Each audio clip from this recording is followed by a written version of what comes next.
ஹரே கிருஷ்ணா. ஓம் நமோ பகவத்தே வாசுதேவாய. ஹரே கிருஷ்ணா. ஸ்ரீமத் பாகவதம் ஸ்கந்தம் 10 அத்தியாயம் 3. பகவான் ஸ்ரீகிருஷ்ணரின் பிறப்பு என்னும் தலைப்பில் ஸ்லோகம் 24. ஸ்ரீ தேவகி உவாச்ச ரூபம் யத்தத் பிராஹுர் அவ்யக்தமாத்யம் பிரம்ம ஜோதிர் நிர்குணம் நிர்விகாரம் சத்தமாத்திரம் நிர்விசேஷம் நிரீகம் சத்வம் சாக்ஷாத் விஷ்ணுர் அத்தியாத்ம தீபக. ஹரே கிருஷ்ணா. இதோட பர்பட் போன ஆடியோவில் பார்த்துருக்கோம். பேலன்ஸ் இப்போ பார்க்கலாம். அனைத்துமே பகவான் கிருஷ்ணரிலிருந்தே தோன்றுகின்றன என்றாலும் முடிவாக அவர் ஒரு நபர். அகம் ஆதிர் ஹி தேவானாம்.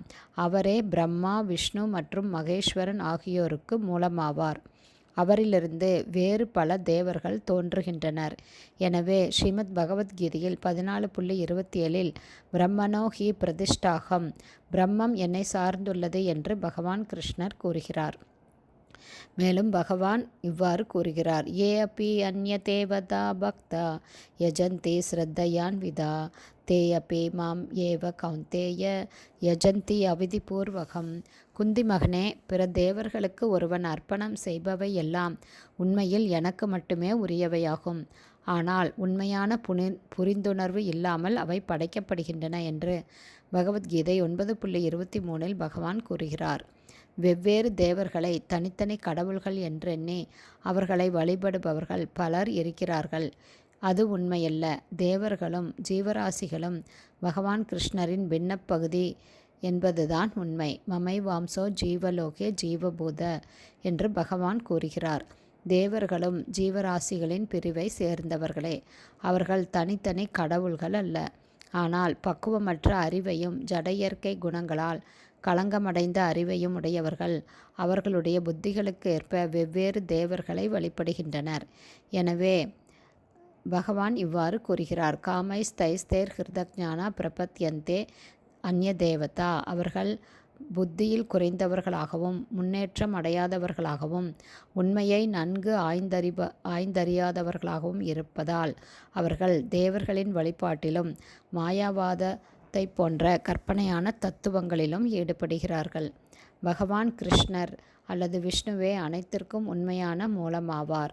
வேதங்கள் யஷ்ய பாஷா சர்வம் இதம் விபாதி என்று கூறுகிறது. ஸ்ரீமத் பாகவதத்தில் 10.28.15 பரமசத்தியமான பகவான் சத்தியம் ஞானம் அனந்தம் யத் பிரம்ம ஜோதி சனாதனம் என்று விவரிக்கப்படுகிறார். பிரம்ம ஜோதி நித்தியமானது சனாதனமானது என்றாலும் அது பகவான் கிருஷ்ணரையே சார்ந்துள்ளது. பிரம்மனோ ஹி பிரதிஷ்டாகம். பகவான் கிருஷ்ணர் எங்கும் பரவி இருப்பவர் என்று பிரம்ம சம்ஹிதை கூறுகிறது. அண்டாந்தரஸ்த பரமானு ஜயாந்தரஸ்தம். அவர் இந்த பிரபஞ்சத்திற்குள்ளும் அணுக்களுக்குள்ளும் பரமாத்மாவாக இருக்கிறார். யஷ்ய பிரபா பிரபவதோ ஜெகதண்ட கோட்டீஸ்வசேஷ வசுதாதி விபூதி பின்னம். பிரம்மமும் பகவான் கிருஷ்ணரையே சார்ந்துள்ளது. எனவே ஒரு தத்துவவாதி எதை விவரித்தாலும் முடிவில் அது கிருஷ்ணரே ஆகும் அல்லது பகவான் விஷ்ணுவே ஆகும். சர்வம் கல்விதம் பிரம்ம பரம்பிரம்ம பரந்தாம பவித்ரம் பரமம் பவான் என்று பகவத்கீதை கூறுகிறது. வெவ்வேறு நிலையிலிருந்து புரிந்து கொள்ளப்படுவதற்கேற்ப பகவான் விஷ்ணு வெவ்வேறு விதமாக விவரிக்கப்படுகிறார். ஆனால் உண்மையில் பகவான் கிருஷ்ணரே அனைத்திற்கும் மூலம்.